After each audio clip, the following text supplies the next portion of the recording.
What's going on, basketball fans? Welcome back to another episode of the NBA Talk Podcast. I'm your host, Hani, and in this episode, we really don't have a lot of news this week because we had a big event on Sunday, which I will be getting into, but because of Thanksgiving and things like that, there really wasn't a lot of major newsworthy stories. However, there are some big stories that I really want to cover on this episode. And actually, before we begin, I just want to apologize for the lateness of the last podcast episode. That was not my intention. I was really busy on Friday, so I couldn't film it then. Saturday, I was really busy, so I had to film Sunday. And then apparently my computer was took forever to render. So, rendering took a lot slower. So I apologize for that. But from now on, I'm hoping we can keep it consistent. Sundays is the day I want to upload this podcast every single week. Now, with that out of the way, let's get into this episode. So on this episode of the NBA Talk Podcast, we are discussing, were the Raptors screwed in Sacramento? If we haven't found out, there was a controversial call that happened in the Raptors vs Sacramento Kings game on last Sunday. So who was right? Were the refs right? Or were the Raptors right on this call? Along with that, we also have what will the 76ers do with Nerlens Noel when he returns to the lineup? Will he be traded? Will he be integrated into the lineup? What are they going to do with him? We also got Kevin Martin announcing his retirement from the NBA.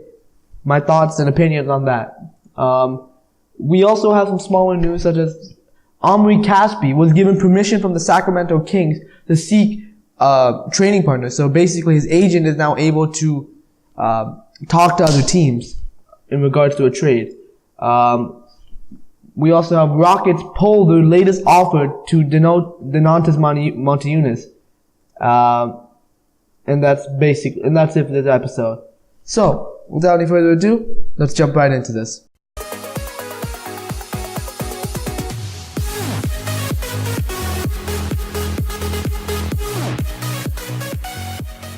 So were the Raptors screwed in Sacramento?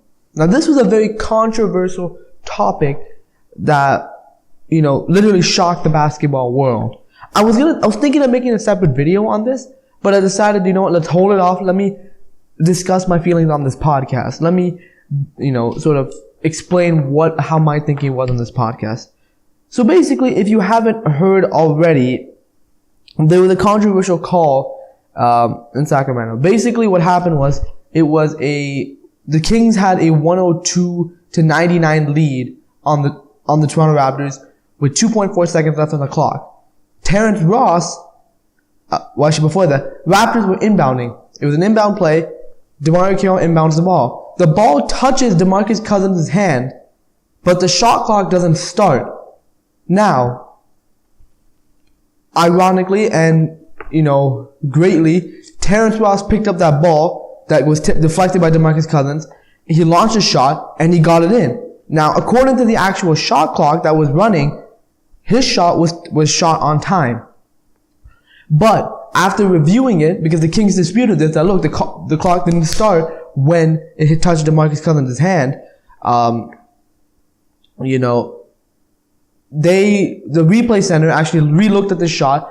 They looked at, how long Terrence Ross's shot would take based on when the shot clock would actually start. And according to them, they say that the shot clock was 2.4 seconds. And if Terrence Ross's shot took about 2.5 to launch. So now this is controversial because now now they overturned the call, which means that that shot by Terrence Ross that could have potentially sent this game to overtime, didn't count. So instead of replaying those 2.4 seconds or just letting the game go to overtime, the refs waved off the shot and that's it. They ended the game. The Raptors were really pissed about this. Even Dwayne Casey. I mean, if you would see his reaction to it, he literally threw a clipboard and he said, "This is bullshit." So now the question arises, are they right? Are the Raptors right in this scenario? Or were the refs correct with this call? So here's what ESPN has to say. So the Raptors are actually protesting the ending of the loss to the Kings. So this is on ESPN. So the Toronto Raptors have officially filed a protest with the league office to challenge the controversial ending of their loss Sunday night at Sacramento. The Raptors, despite their seemingly remote hopes of a ruling in their favor, formally lodged their protest Tuesday night and will have 5 business days to present evidence to the NBA, after which the league will have 5 days to make a ruling. The Raptors went ahead with the protest at a cost of $10,000 even after the league offices released a statement Tuesday reiterating that the ruling Sunday night made by the league's replay center in Secaucus, New Jersey was the correct call. They're in contact with the league office and they will decide what direction to go with that, Raptors head coach Dwayne Casey said Wednesday before his team faced the Houston Rockets. I know I've gotten a lot of calls from coaches around the league. This is by actually a quote by Raptors head coach, Raptors president Masai Ujiri. When Terrence caught the ball near half court, he knew he had a clock above the backboard to glance up at as time winded down. Unfortunately, the clock he needed to look at was in New Jersey. That was from Raptors president Masai Ujiri.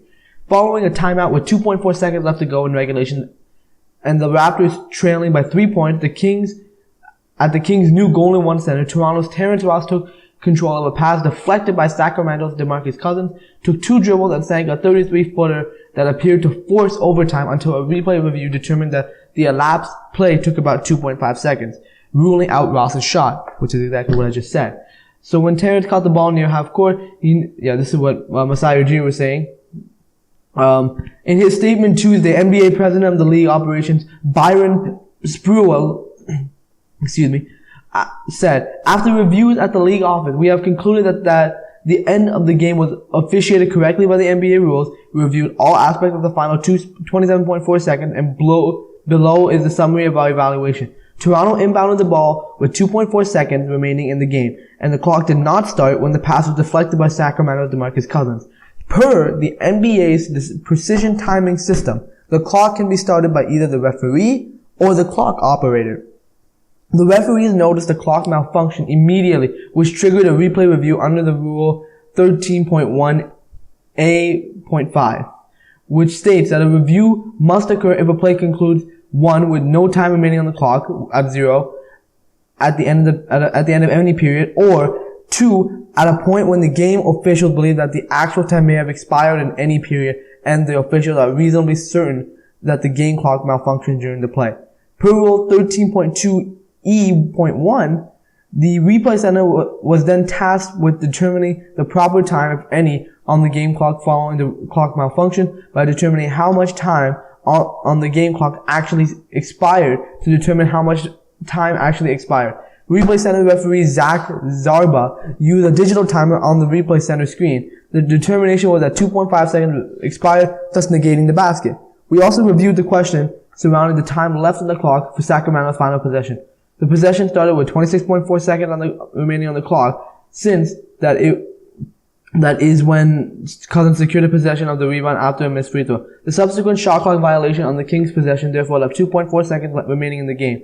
Spruill's statement was the second from the league office since Sunday night that the referees on the floor and the officials in charge of the replay made the right call. The fact there has only been one successful protest in the NBA over the last 33 years, dating to the 1982-83 season, would appear to further dampen the Raptors' hopes.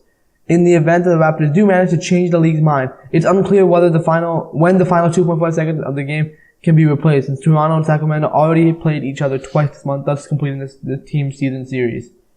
So that was a lot of information to take in. But particularly what I want to pay attention to, not really about the shot, because I understand where the refs were coming from in this scenario.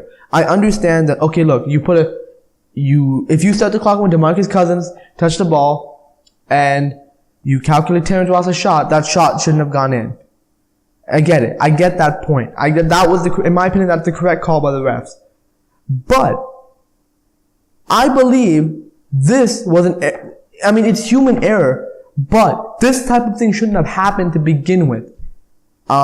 Because if the shot clock operator was doing his job correctly, and as mentioned, either the refs can start that shot clock or the timer. So there's two sources that can start that shot clock. So if the timers didn't notice that that they didn't do their job properly. How can you fault the team for something like that? That's the only part I don't understand. I get the call was correct. I get it how they determined that call. But you cannot fault a team for something that was a human error and that completely they had zero control over.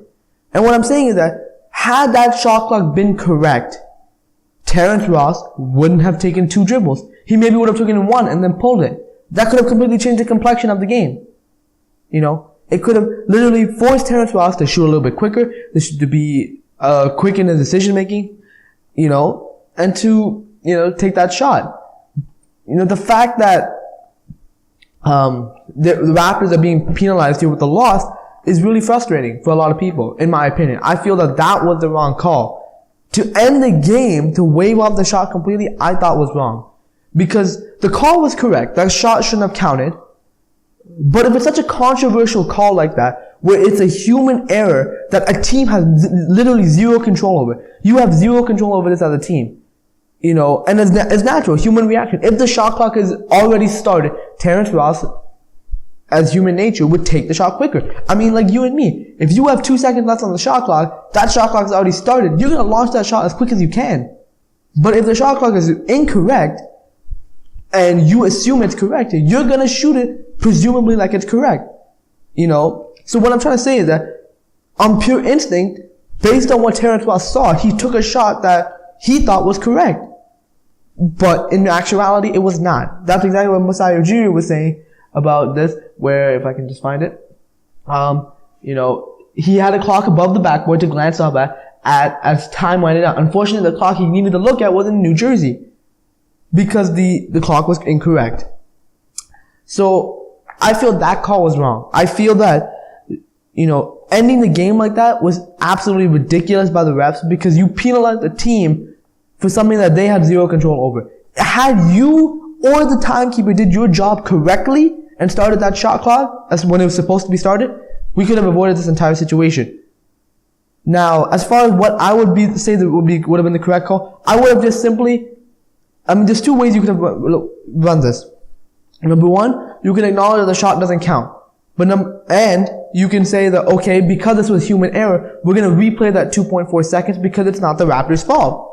They had no control over this. It was literally they had zero, nothing to do with it. So I would have restarted that 2.4 seconds and let the replay go. As Rasheed Wallace taught us, ball don't lie. If the Raptors were destined to tie that game up, they would hit another shot.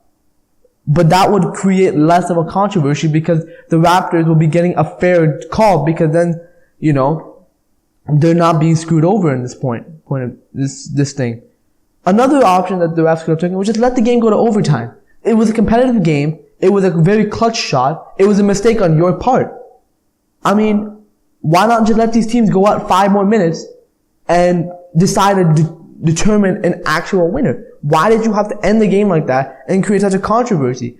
I'm saying this because it looks bad for the NBA referees that they made such a terrible mistake, and that cost the team so much.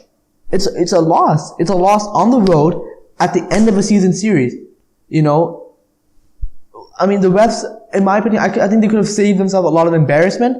First of all, they could have saved themselves a lot of hate, because, now the refs are getting so much hate from a lot of Raptor fans because they made such a call that doesn't make complete sense. It doesn't make any sense at all. It's not fair for the Raptors. It's not fair for both sides. It literally was completely to the advantage of the Kings.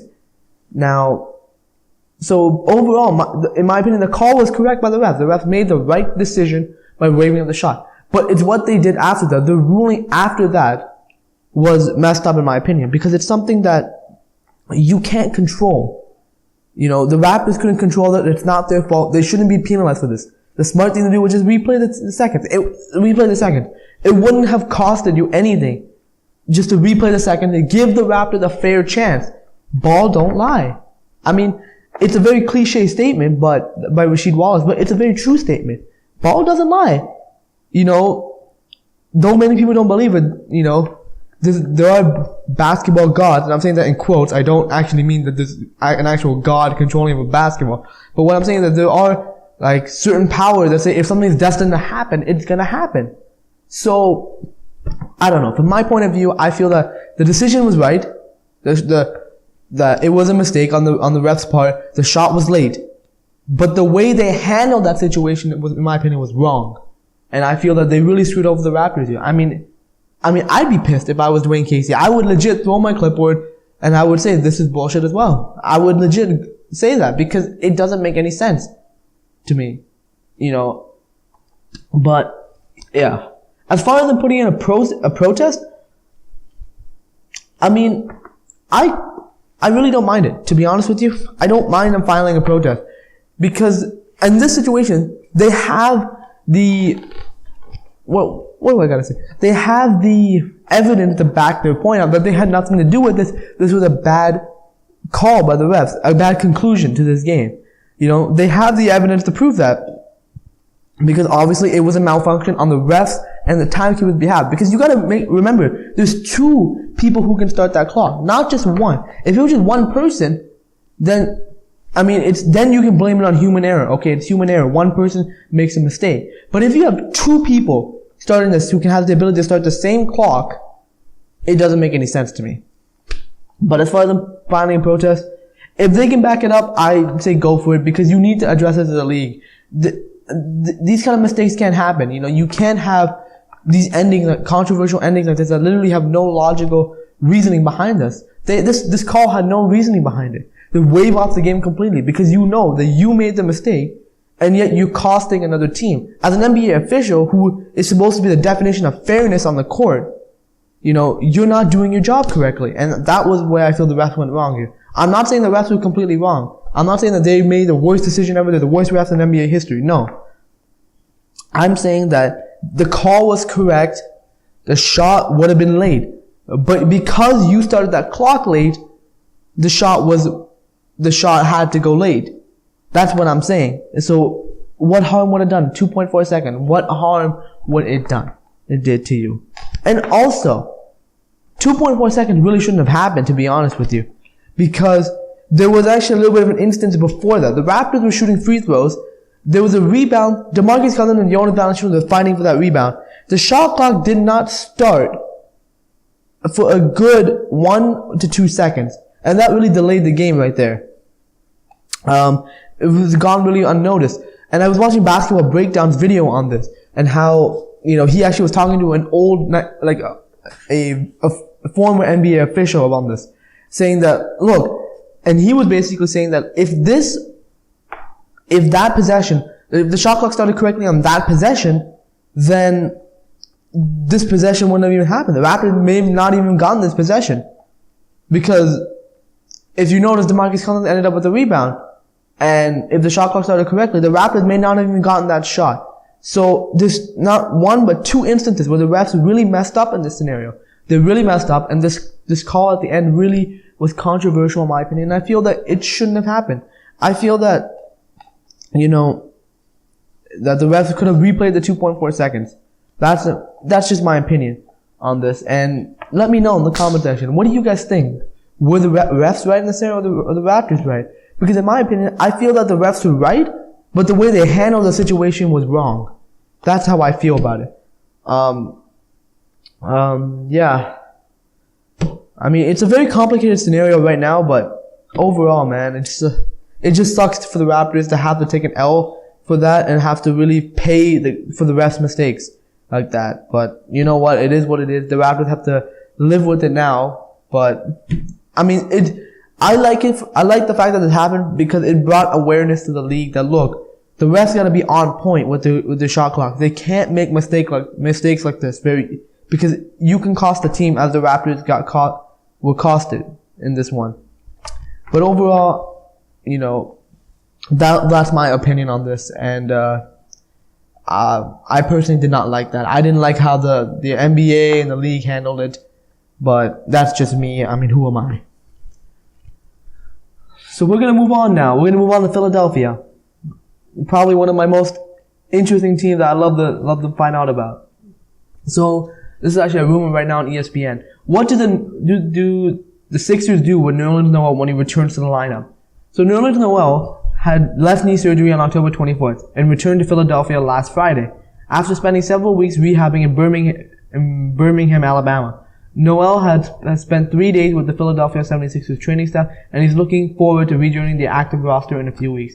As of right now, I'm still feeling it out myself. Probably around a couple of weeks. Noel told the Philadelphia Inquirer on Monday, "I think I'm in a good place right now to start building back into game shape." Head coach Brett Brown is using Joel Embiid, Jahlil Okafor, and Rashawn Holmes at center, and Ersan Ilyasova and Dario Saric at power forward. When asked about Noel's return, Brown said he's not sure when his big man will return and how he's going to find a place in the playing rotation. It's going to be hard. You can talk about maybe playing two of them together to free things up. Brown said none of us can underestimate that we have pretty good four men in Dario and Ersan. It's not like we just bump people down. It's on me as the head coach to figure it out. Just prior to the start of training camp, Noel let it be known that he didn't think it was wise for the Sixers to have so many centers, as it's difficult to play all of them. Noel went on to have issues with his left knee at the beginning of October and subsequently had surgery a few weeks later.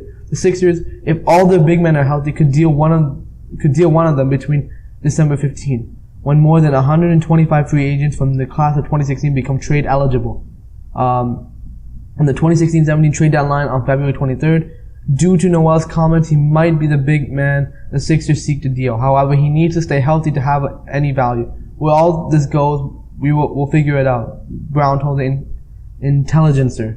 The intention is to welcome him back. Everybody needs to hear that. Noel did not sign an extension by the October 31st deadline and therefore will be a restricted free agent on July 1st. After 3 weeks in Alabama, I definitely think I made a lot of gains, obviously with Michael Jordan of rehab and Kevin Wilk.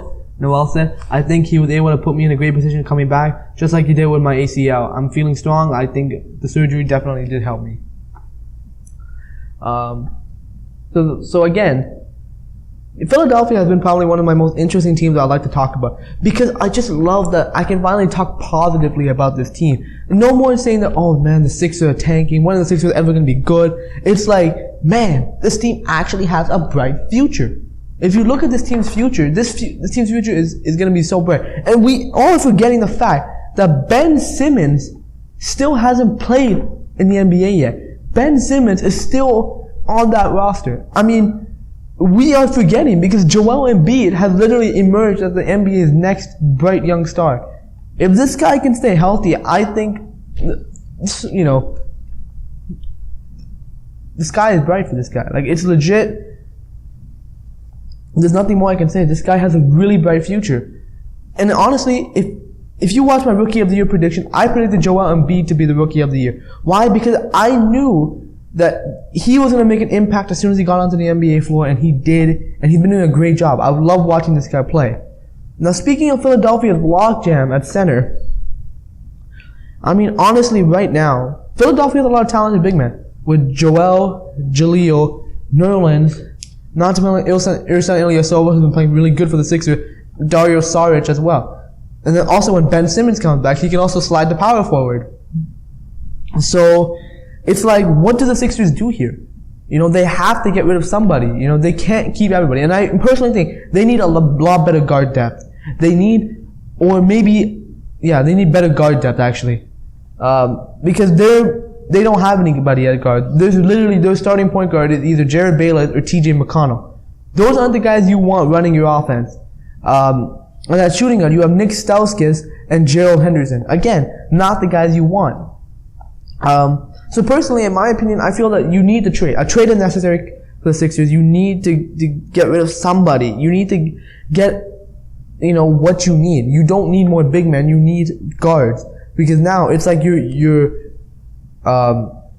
roster is top heavy with a lot of big men and not, bottom.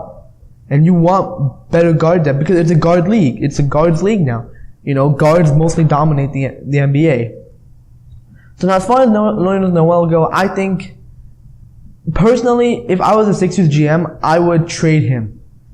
Because it's for a few reasons. First of all, I know he's unhappy in Philadelphia.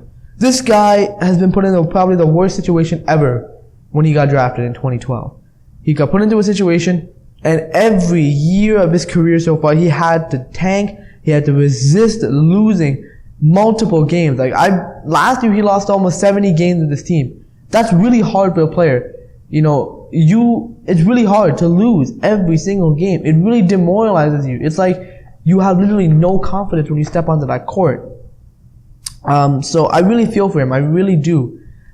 So I know, and he was vocally unhappy. He said it to the media multiple times that he's not happy with the Sixers losing. He even said it right now that he's not happy with all the big men here. Like, hey, I mean, he's basically saying, hey, I thought you guys drafted me to be your franchise man. But now you're getting all these big men. It's like you're pushing me out. So honestly, from that point of view, I see he's unhappy. And if he's unhappy, you gotta get rid of him, man. You got to get rid of him. Because you don't want that negative presence in your locker room, because it really affects your locker room. Just like what happened in Houston with Dwight Howard. You have a negative person. It's not good for your locker room. So from that point on, I say he's the guy to trade. Also, he's the guy with probably the most value at this point. Because Jaleel, though he is a great player offensively, he's a great player offensively, he's a traditional big man, he does not have the athletic ability and the defensive ability like Nerlens does. Nerlens has crazy defense, he's crazy athletic. Those are two things, people want in centers. The NBA teams want in centers. You want an athletic guy who can also defend the paint and be a presence, And I think that's probably the best thing for the Sixers to do. You need to trade him. You need to trade him to get a better guard. And personally, as like trading target, as far as the trading target goes, I think your best bet right now is to look at teams like Boston, who have a lot of valuable assets. Teams like potentially the Knicks might be looking to make a deal. The Knicks might be looking. The Raptors. Well, I mean, I was gonna put the Raptors on this list, but now with their success, I think the Raptors are gonna sort of retract a little bit. They don't really want to mess this chemistry up because they're not a team that's really known for doing that. Who else? I mean, there's a bunch of other teams. I think there's a lot of teams that are gonna take this guy because he's gonna be a quality center, either starting for you or coming off your bench. You want a guy like Nerlens Noel. His skill set matches today's NBA, and he's only getting better year by year. And I think if you put this guy into a winning situation, and he starts winning games, I think you'll see his confidence boost, and that will, motivate him to play better. I think we haven't seen the best of Nerlens Noel yet, which is actually quite surprising considering how talented this guy really is. But that's really what I think. I think that the Philadelphia 76ers, they have to trade him. They really need to trade him. Him or Jaleel have to go. It's one of the two. And I think that the Sixers like Jaleel right now. I think they really appreciate Joel starting, Jaleel coming off the bench.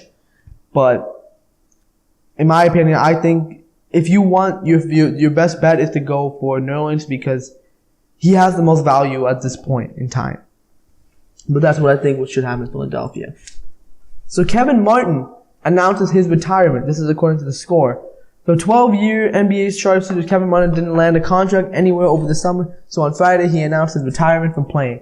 There are so many ways to announce after your professional career plans. My family and close friends have known since June of the direction I wanted my life to go. Martin wrote in an advertisement in his hometown newspaper in the Zanesville Times Recorder. Martin, 33 years old, also said that his foundation will donate $100,000 to youth initiatives in Zanesville as a thank you to the community. As a first-round pick by the Sacramento Kings, Martin may be best remembered as one of the key players moved from the Houston Rockets to the Oklahoma City Thunder in a still debated 2012 James Harden trade. Despite that footnote, Martin was an effective player for most of his career, averaging 17 points per game, 38% three-point shooting in 714 career games with 5 teams. He played 16 with the San Antonio Spurs last season after accepting a buyout from the Minnesota Timberwolves. I didn't say this on Twitter yet, but I said this to a lot of retired players. I would like to congratulate Kevin Martin on a fairly successful career. I know he didn't win a championship. I know he didn't have the best career where he was going to be most known for his skill set, but he was a damn good player.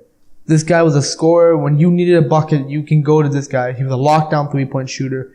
A guy really who had my respect. I really had this guy's respect, especially when he was in Houston. I remember playing with this guy in 2K. It was a fun time. So I really respect this guy as a player. I know his career didn't turn out as he planned it to, but it is what it is, man. And if you couldn't land a contract, why bother at this point? I think Kevin Martin just sees it that, look, there's not really many opportunities for me to be successful, to win a championship, so let me just retire right now and, live my life. And I think health was also a concern for him because he's a player that was always getting injured, especially in his time in Minnesota. So I think health-wise, I think that was his best decision. I think that's why he leaned towards retirement, because he knew that he wanted his body to last him. This is something I mentioned about Chris Bosh in last week's episode. That look, you gotta choose. It's your health versus your career. Your health always should come first. So from that perspective, I know why he retired here. As far as what he'll be known for in the James Harden deal, I still think that's a very questionable trade. I still think that's probably one of the worst deals Sam Presti made. I just feel that was a very bad move for him. Trading with James Harden literally was the worst thing Oklahoma City did in their tenure. You could have probably won a championship with him on the squad, but at the end of the day, it is what it is. It's happened. It's done. You can't do anything about it. But, in my opinion, that was probably the worst trade in NBA history. But I would like to congratulate Kevin Martin on a solid NBA career. I wish him the best of luck in his future. So now we're going to be just running on the couple. We got a couple right here. So the Sacramento Kings give Omri Caspi's agent permission to speak trade partners. The Sacramento Kings have given the representatives of Omri Caspi permission to search out potential trade partners. Dan Fegan represents Caspi as well as DeMarcus Cousins. Caspi hasn't been a part of Dave Yeager's rotation plans so far this season. Caspi enjoyed a career year in 2015-16 under George Karl. Caspi will be a free agent in the 2017 off season. Let's see if we have more here. No, we don't anymore. This doesn't surprise me. Dave Yeager is noticing now that there's a lot of big men in Sacramento. You have to get rid of somebody, and if you have the player with the most upside, in my opinion, is Omri Caspi. If you're not treating DeMarcus Cousins, at least make a deal for somebody. Get somebody on your team. Rudy Gay is gone, so mine is him. Get someone to replace him. Get somebody to refill that hole that's going to be created this summer when Rudy Gay walks. So, as far as giving him permission to, I think the Kings are realizing that, look, we gotta get rid of somebody. Just like the Sixers, you gotta get rid of somebody. And honestly, Caspi, in my opinion, out of all the Kings' big men, is the guy with the most potential. He's the guy who has the most trading value at this point. So teams are going to be very interested in having him. So I think this was the right move by Sacramento. Just let this guy go. Trade this guy who has value to, and you're not even using him. If Dave Yeager is not using this guy correctly, who is a very solid player, your best interest is to trade him and try to get something for him. Because you don't want to walk. He's a free agent in 2017. You don't want to let him walk like Rudy Gay will. So I think, in my opinion, the best scenario for Sacramento, trade Omri Caspi, Rudy Gay. Try to get either a lottery pick, or B, get a quality player to Sacramento. That's what you need. You need a quality player in Sacramento.